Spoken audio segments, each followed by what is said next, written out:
did see in the mid lane was Puck, Queen of Pain, and Templar Assassin. Yes. And the Puck beat the Queen of Pain, and the Queen of Pain beat the TA, and the TA beat the Puck.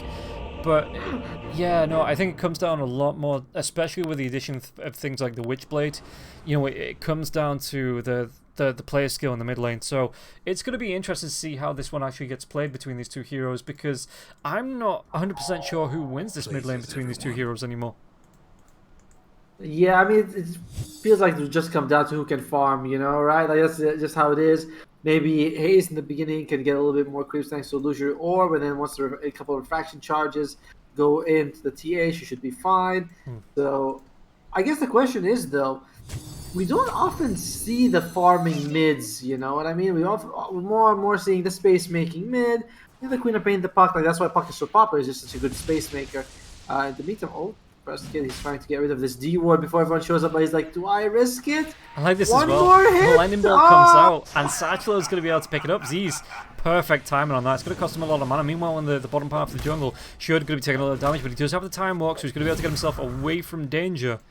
But it will cost it. I mean, it might not even cost him the bounty room, because it looks like you look at the position in here, 30 seconds. You know, it's plenty of time to reallocate to reposition and find at least 2 bounty runes here for the side of V.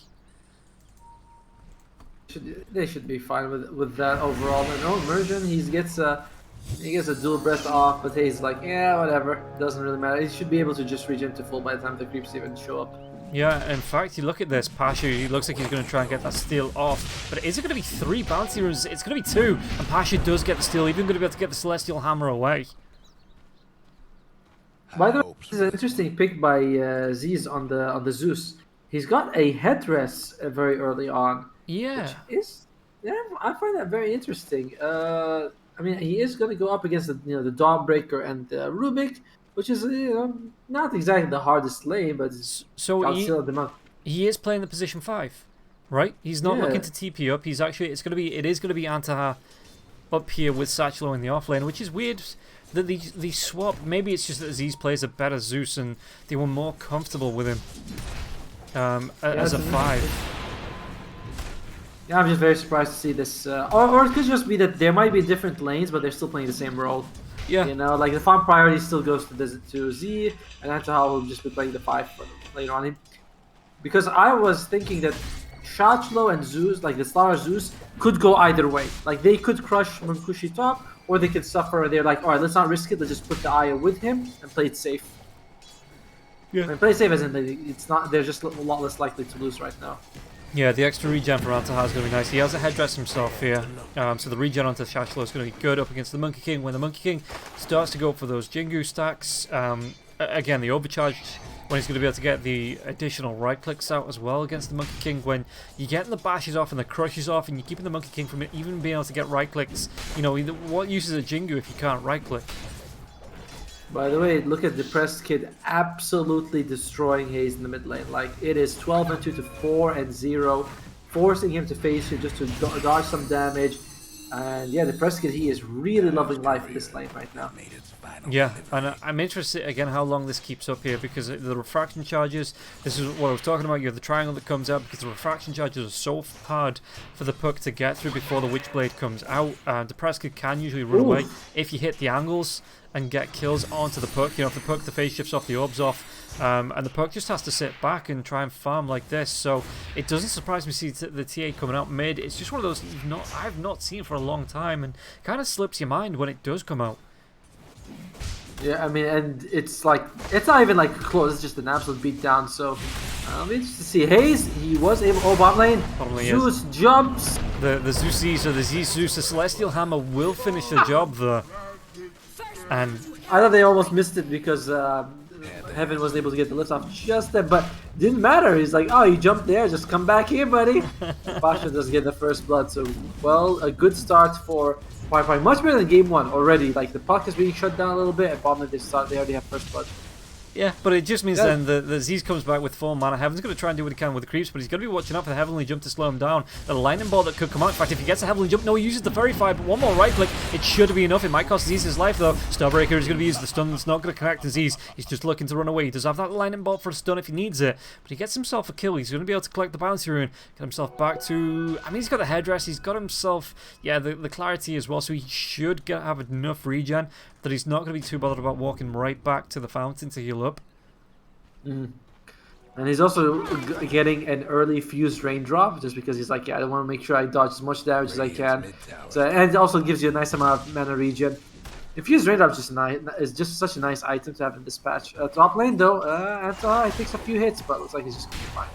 Yeah, the bash comes out onto... It's going to be a balanced strike though onto Shashlo. Shashlo can he get himself away from this? The dual breath is going to be used, but immersion is not going to be crushed now for the next 20 seconds. Excuse me, that's the sprint. The crush is up.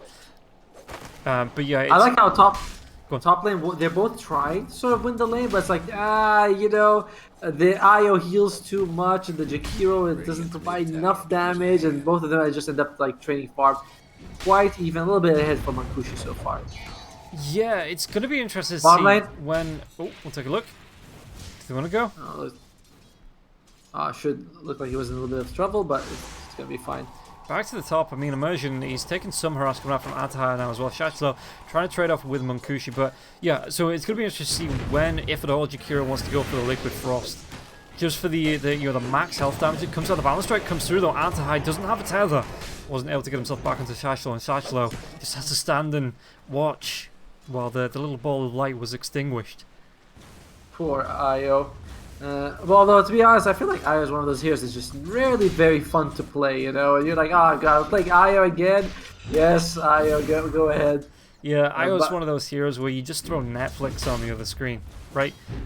You tether, you press your overcharge every so often, and then for like the first 15 minutes, you could get an episode in, you know, just get an episode of Rick and Morty or something in like that in the first 15 minutes, and then you start to get active with the relocates, with the chase downs. But yeah, for the first 15 minutes, this is literally all you do. You're an accessory. You're not a hero. You're a thing to. You're like a purse.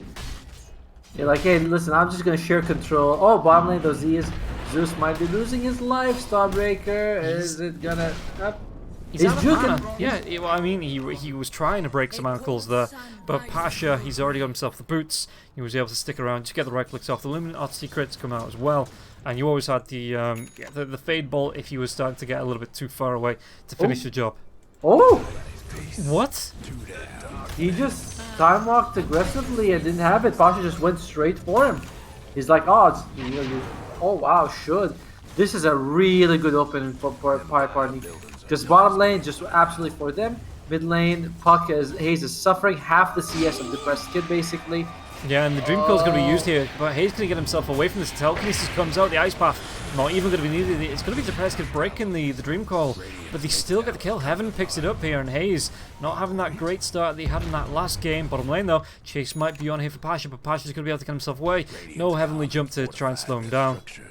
And he would have had this last hammer anyway. And top lane, Mankushi is also doing pretty well. Got the 10 denies against the Slardar. So it's like all lanes looking pretty good for Parni, and the mid tower falls that gives him so much map control. 6 minutes in. There is solid team fight from B Gaming though. You know, you have the Dream Coil, you have the Chronosphere, Aya can show up anywhere with the Slardar. It's pretty good. Zeus is just a ton of damage, so they have solid team fight to turn this around, but 2k ahead behind almost 7 minutes is quite a lot. Yeah, but I think this was about the same time in the last game that we were saying, oh, look how they're struggling, you know, look how far behind. And then they ended up winning the game, so we'll see what they can do here. Sasha's going to be able to get in, he gets Pasha onto Mankushi. Crush comes out now as well, Mankushi. He's actually not got the Jingu up just yet. One more right click. Balance Strike comes out, so he's going to be able to proc it. Maybe just get the heal, yeah. Just get the heal off the creeps. Get yourself back into the lane. The bottom lane, there might be a wraparound coming through from Z's as he gets himself in. Z's doesn't want to actually throw anything out, and he actually goes for the 0-2-2 build as well. So he's going to have the slowdown coming through from the Heavenly Jump, you know, the extra damage on the Lightning Bolt, but no Arc Lightning to bounce around just yet. And should Hand of Midas coming through onto the Faceless Void? I saw this earlier and I was like, yeah, he feels like he just wants to farm. But to be fair, Hand of Midas on heroes that bash doesn't feel so bad. You know what I mean? It's like, well, you benefit from the attack speeds kind of. So it's not too terrible. Yeah, I'm just used to seeing the Maelstrom. Oh, top lane, they might be able to make a move onto Haze. Haze going to get himself away from this one. The trap's going to pop. Dream Coil comes out. Ice Path's going to be there. What are the TPs to try and protect him? They don't need them because he's already dead. Depressed Kid is on fire in this game. Like, look at 83 CS. Obviously, some of these are jungle, but compared to the 48 from the Puck, he is just styling all over him. It's insane. Like, Depressed Kid, I thought this would be like, oh, you know, TA, these farms and stuff. And he just managed to shut down the Haze really well. Haze needs to stop going mid, you know, like let someone else go mid, so the XP and go to another lane instead. Well, Icepath's going to come out onto the top lane. Slaughter going to get himself away from this one. Telekinesis comes out. It's going to be 3 heroes up here. Gets that crush up onto 2. The balance strike comes out. One more right click. Munkushi will be able to get the kill. And Artahat now, he's going to be the target being chased down. He might, I mean, tethers to the creek to try and do what he can, but it wasn't much. He's like, creep, can you run away? Why am I the only one who feels fear right now?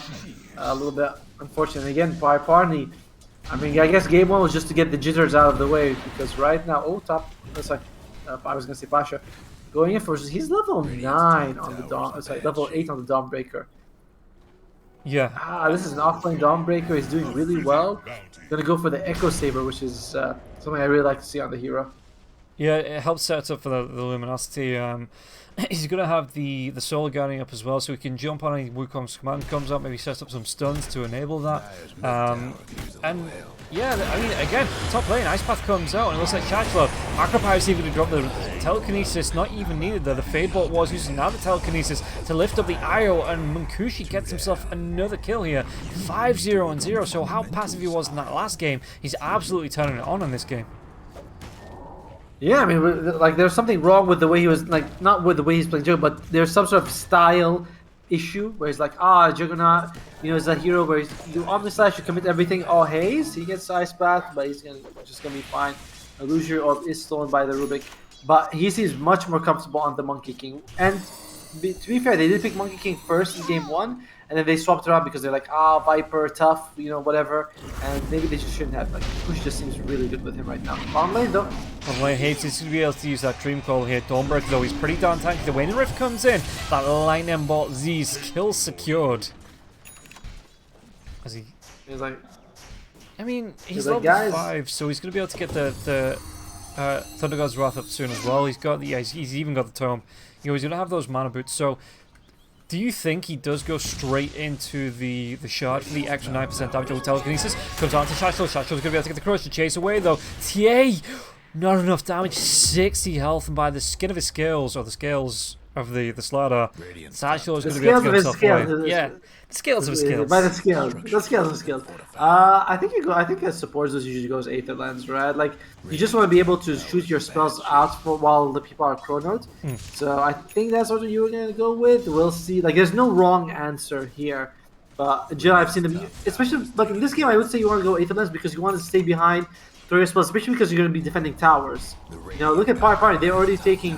They took the top tier 1. They took the mid tier 1. You haven't even taken a tower on your side. So you could expect that they might come knocking at your door very soon. Yeah, and you can see the Dawnbreaker. This is what we usually see in the off lane. Just not leaving this lane here. You've got the free farm because the carry, well, this carry here is actually moving himself over, but usually you see the carries move themselves into the jungle. So it does open up the space for the offlaners, but I guess they want to get contested. I mean, the Chronosphere is down. They do have the Zeus again. The Thunder God's Wrath's 3 points into the Lightning Bolt as well. But it's going to be, you know, Pasha, he's not even really scared about losing this tier 1 tower, because how did he even take it without putting themselves in a bad position? Speaking of a bad position, CIS needs to go for the Heavenly Jump away. Is he going to be able to get the balance strike onto him? Though he does connect onto this, and Zeus will go down one more right click. Munkushi picks up his, 6th of the game in 12 minutes. Tanking the gank, that's what that was, my friend. He is like, to be fair, I mean, it's way better that you lose your Zeus than you lose your Faceless Void. So I think they're going to be okay with that Faceless Void. You know, try and get that Maelstrom up, and maybe he's in a safe spot here. Just be careful. Yeah, they might lose both. He needs to move himself. I really like this Deep Observer ward coming through from the side of Parni as well, just to see the rotations in the jungle. Just gives you the extra information. If you're going on someone like the Slardar, even if you don't have any intentions of killing anyone around this jungle, you know, just having that information that Z's will be able to get the D ward off on now. Of the top lane, they might be able to make something happen here. Satchel, though, going to be sitting underneath the wards. Rubik Heaven is going to be able to throw that up. But if he just needs to move himself back, he'll just move himself back. Slardar does have the blink. It's going to be underneath. It's going to be the rotation coming through with Jakiro as well. So Heaven, this might be a bait as the Corrosive Haze does get used. Now jump, though, from Satchel underneath the tier 1. Yeah, doesn't want to get super aggressive. I wonder if Satchel's really going to go for that Hand of Might. It seems a little bit on the greedy side when you already have one on your team. But we'll see. In the meantime, Zeus, I'm also excited to find out if he's going to go for the Aether Lens to just get his spells off, or if he wants to go for a shot. A little slightly riskier, just to make sure that he can do the damage side of the Chronosphere. Oh, Pasha, look who he runs into. Pasha's going to be silenced up. Again, the heavily jump comes out, so he's going to be slowed down. There's the Dream Coil, the Solar Guardian's going to be coming through, and he is away. Again, I mean, there was the TPM from Sasha, to get him in to try and get those crushes off, to try and catch him out, but he just wasn't there in time. Then Soul Guardian comes out. Will he be able to get himself out? Just time walks out. Yeah, and again, you can see how aggressive the Parni Warden is to try and find these heroes behind enemy lines, and they might still be able to go for this. The Chronosphere is still available, though. The Ice Path, he's going to walk himself into it. The right clicks, Templar Assassin will be able to pick up the kill onto Should. Now Anti is going to be left for the dogs. 1, 2 right clicks should be enough here from the T8. Gonna be 1. 2 down. They kind of have the inkling, because I think he saw the trap come out right in front of him, but it's like, well, that's a little unfortunate. Bit greedy, but you sometimes have to play like that to get what you need. And they're going to go straight for Roche. Depressed Kid, level 15 in 14 minutes. That's how it's absolutely insane game for him.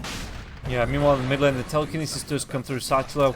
He doesn't actually get Starbroke, and he didn't actually try to go for that Pasha. But there was a warning shot coming through onto the Slardar here. This Roshan, though, look at how quickly this is going to go down. And again, they don't really want to contest this. They have the Thunder God's Wrath scouted out if they want to. And the Chronosphere is up, but without the Maelstrom, you know, that extra damage, I don't think it's enough to try and contest this. So Roche, it takes a minute, but it will go down here free to the side of Parni. Yeah, I mean, they're just so behind right now. And you have to think, well, what can we do to sort of come back? Look at the Parni. They draw a circle. They're all in their, their jungle. It's exactly what they are. They kind of need Puck to go around the map and try to make space. But you're up against Rubik, who can catch you. Like, once he gets the Blink Dagger, a bounce strike into a Rubik Lift is pretty dangerous. And Slardar is not a great comeback hero. You usually want to play on the enemy side, get kills. Shot's still suffering. He's still going for the Midas, which I'm really not feeling. They're going to be able to get the double balance strike into the Solar Guardian. Telekinesis comes out. Anti's going to try and get that relocate out. Maybe to get it in time. No, it's just going to be him. So it's going to be to his death anyway. There was a rotation coming through from Z's as well as Hayes, but it wasn't there in time here. And this relocate, once it was off, not going to be bringing anyone back with him. Munkushi just stands, and yeah, Io knows he's dead. He's not even going to put up a fight here. There's like, he's high-fiving him. He's like, you're high-five? Then he doesn't. Munkushi, bit of a bully right there. The Dream Coil is going to be used onto 2, though. What can they do with this? Markiplier gets dropped, and then so does Hayes. Immersion was the one to pick that one up. And in fact, Rubik, he even got the steal onto the Dream Coil. That's such a big spell to be able to take here as the Rubik. The Dream Coil into the Telekinesis to break it. Yeah, I mean, that's amazing on the Faceless Void, because you can't just time walk out of it. Although Faceless Void, and they lose the Zeus. Dude, Depressed Kid is massive, and there comes the stun. Looks like they might be losing Faceless Void as well. Yeah, mid TP and the balance strike comes out. They're just going to call GG. 17 minutes in, yeah, they're done. They're over it. This game's so different. Like Parni, they just won all 3 lanes, which. Game 1 they looked pretty good with that, with the off lane and the side lanes just in general. But here, Depressed Kid absolutely destroyed Hayes. Like no other way to say it.